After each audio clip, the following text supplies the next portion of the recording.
तो भैया अगर गलत यानी कि गलत ग्राउंड क्लियरेंस की गाड़ी खरीद ली ना आपने, तो यहाँ जाके फंस जाएगी वो गाड़ी जो भाई साहब निकल ही नहीं पाएगी नीचे से।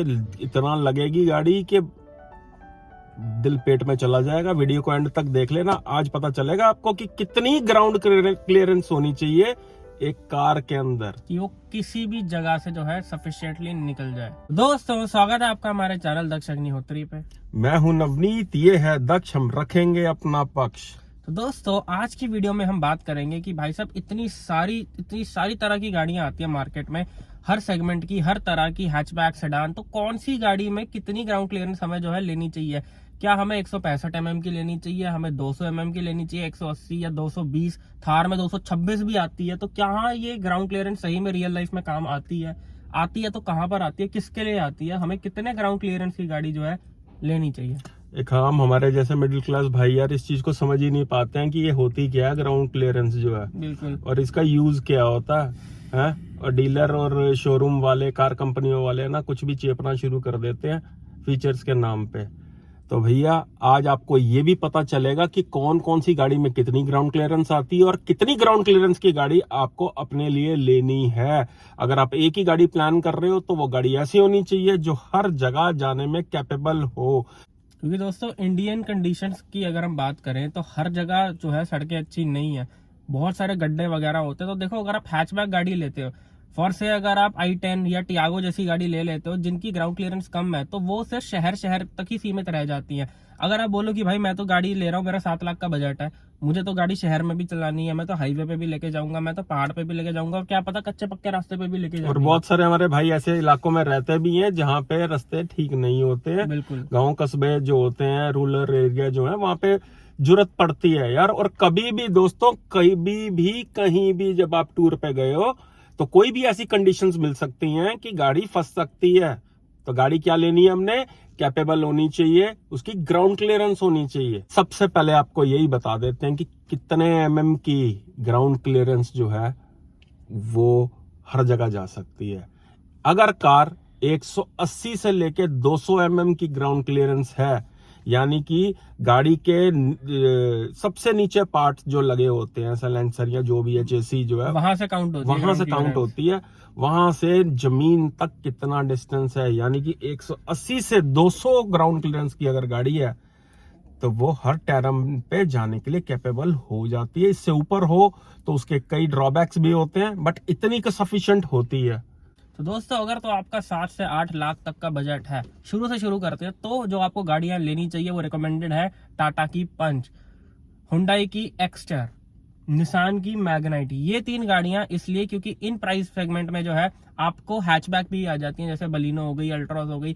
लेकिन ये गाड़ी, जैसा कि मैंने शुरू में बोला, इनकी ग्राउंड क्लियरेंस कम है। एंड कम होने के साथ साथ जब आप फुल लोड पे गाड़ी को चलाते हो, जब आप 3 या 4 लोग बैठ गए विद लगेज, तो इनकी ग्राउंड क्लियरेंस और भी ज्यादा दब जाती है। लेकिन ये जो हमने गाड़ियां बताई, टाटा पंच, हुंडई एक्स्टर, सबसे पहली प्रेफरेंस ये दोनों गाड़ियां।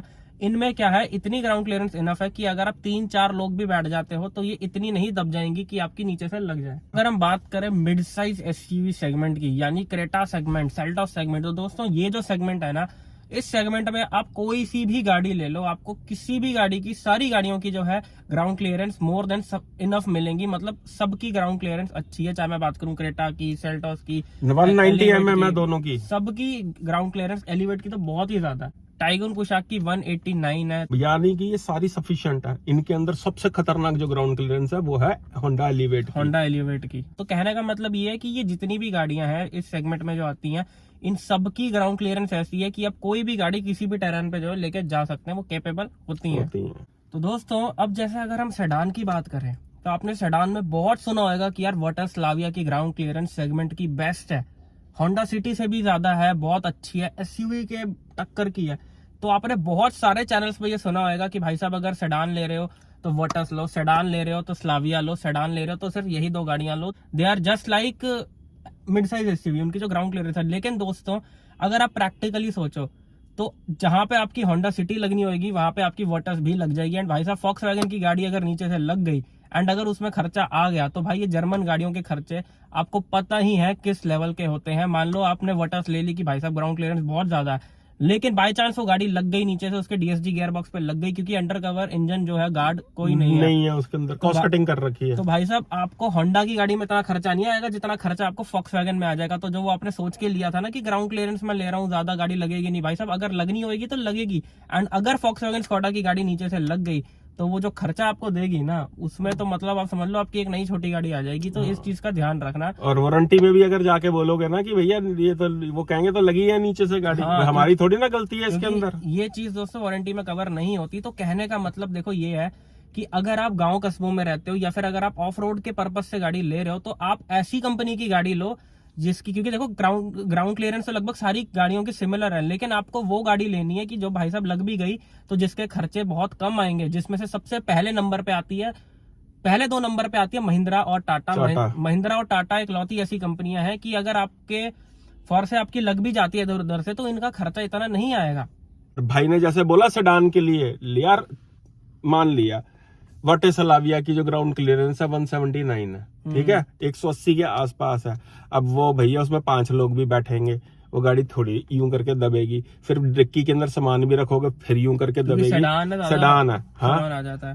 तो आप जब दब गई गाड़ी तो ग्राउंड क्लियरेंस 2-4-5 mm तो वो सब वैसे ही कम हो गई उसकी जो है।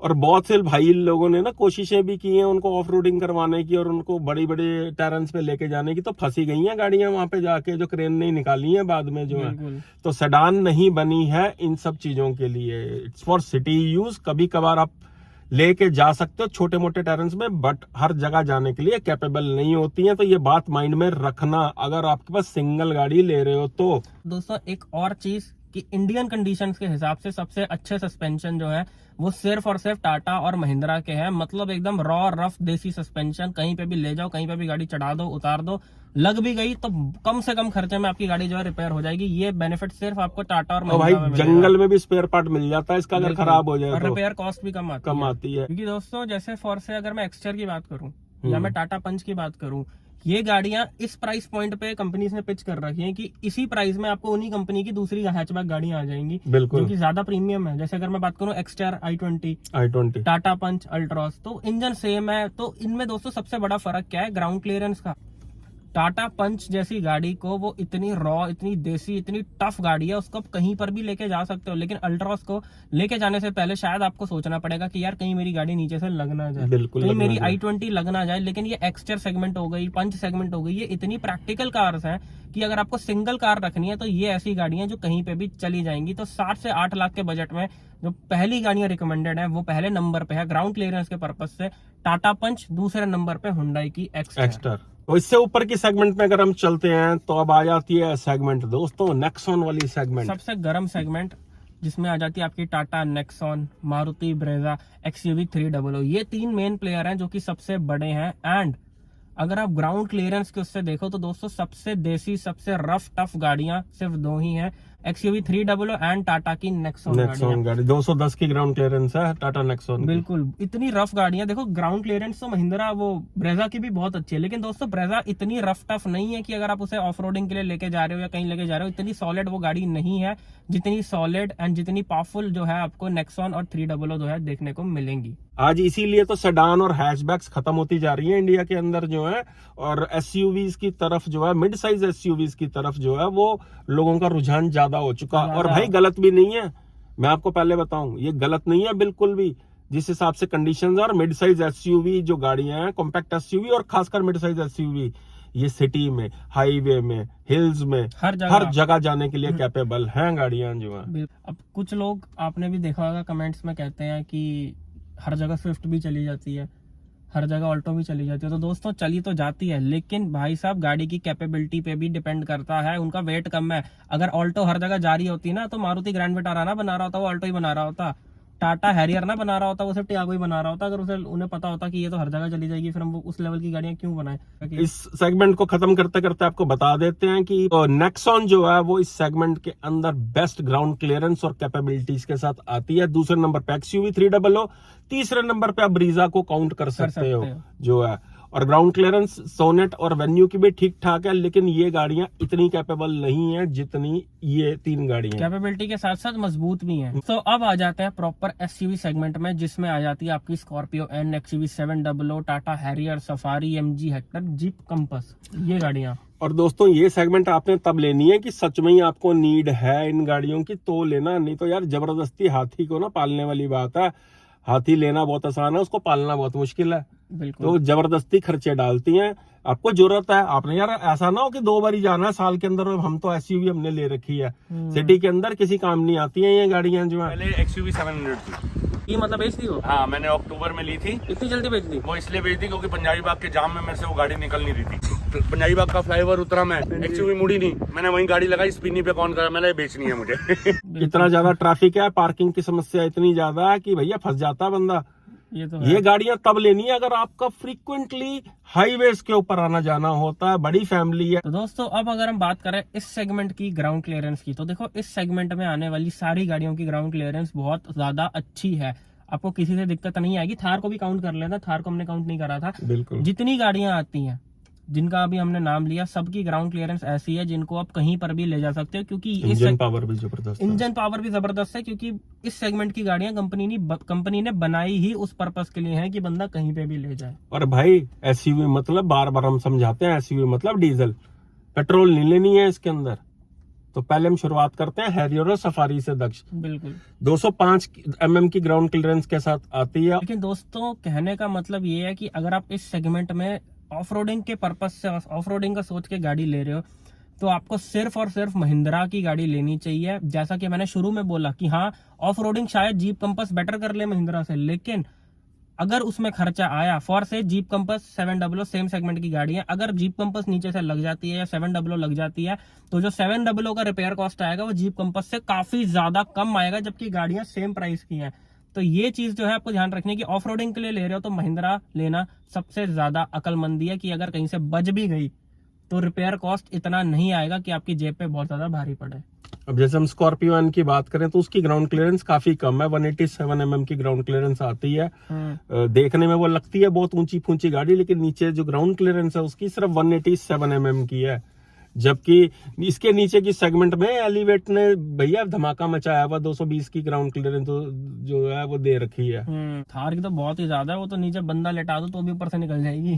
थार के बिल्कुल आसपास ही है उसकी ग्राउंड क्लियरेंस जो है, 6 mm का फर्क, और 6 mm का फर्क इतना सा फर्क होता है भाई साहब, इतना सा। तो दोस्तों कोशिश करो कि अगर आप सिर्फ इस पर्पस से गाड़ी ले रहे हो ना, तो भैया ऐसी सस्ती सुस्ती सी गाड़ी लो, जैसी बोलेरो नियो, बजट सेगमेंट की गाड़ी जो होती है, रफ एंड टफ गाड़ी होती है। ये भैया महिंद्रा का ना एक सोना प्रोडक्ट है जो महिंद्रा ने खुद ही छोड़ रखा है, बोलेरो। हाँ, निकाल के ना उस पर बहुत ज्यादा ध्यान नहीं दिया गया, 2 गाड़ियों पे, एक्सयूवी 300 और बोलेरो नियो पे। हाँ। वो सिर्फ लगे हैं बेचने स्कॉर्पियो और एन और एक्सयूवी 700, तो इन्होंने खुद खराब कर रखी है। लेकिन हमें खुद समझना है कि ये भैया गाड़ियां सच में बड़ी कैपेबल है, ये तो है, जो है बोलेरो नियो वगैरह जो है।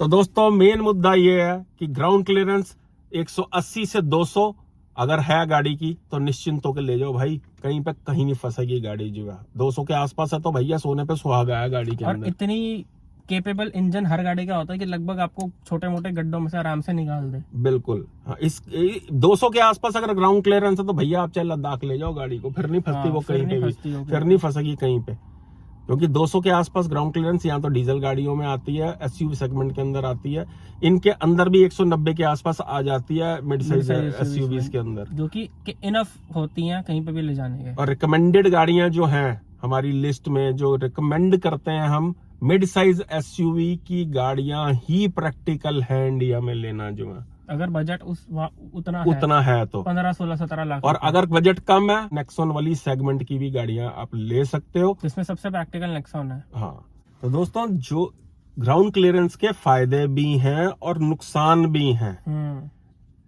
जिस तरह हैचबैक के बारे में बताया गया कि भैया हर जगह जाने के लिए कैपेबल नहीं होती, लेकिन हैचबैक चलने में सबसे स्टेबल होती है because of aerodynamic centre of gravity जो है उसकी वजह से। और जिसकी ग्राउंड क्लियरेंस ज्यादा होती है गाड़ी, भैया वो थोड़ी फुदकती भी ज्यादा, थोड़ी झूलती भी ज्यादा, लेकिन वो हर टर्न में जाने के लिए कैपेबल होती है। सिर्फ आपने ध्यान इतना रखना दोस्तों कि आपने स्टेयरिंग ऐसे ऐसे ऐसे ऐसे करके नहीं चलानी है गाड़ी लट्टू बना के, जो जिसकी ग्राउंड क्लियरेंस ज्यादा है। ऐसा ऐसा ट्रैफिक के बीच में हाँ, से। तो भैया ऐसे ऐसे ऐसे करके झूलती। हैचबैक और सेडान तब लेनी है जब आपका यूज है ही सिटी में। तो बिल्कुल। दोस्तों यही थी आज की वीडियो। अगर अभी भी आपको कोई कंफ्यूजन है कि भाई साहब कौन सी गाड़ी लें, हैचबैक लें, सेडान लें, नेक्सॉन लें, एलिवेट लें, कौन सी गाड़ी लें, तो ये नीचे हमारा व्हाट्सएप नंबर बना आ रहा है, आप हमें व्हाट्सएप पे मैसेज करिए, आपको रिप्लाई जरूर मिलेगा। एंड आप हमारे साथ फोन लाइन पे भी जुड़ सकते हैं, पूछ सकते हैं कि आपको कौन सी गाड़ी आपके लिए सही रहेगी। तो दोस्तों यही थी आज की वीडियो, मिलते हैं एक और मजेदार वीडियो में। चैनल को सब्सक्राइब जरूर कर देना। Thank you so much. और यहाँ तक देख लिया ना तो भैया लाइक कर देना, और वीडियो पसंद आया ना तो अपने यार दोस्तों के साथ शेयर जरूर कर देना। Love you all.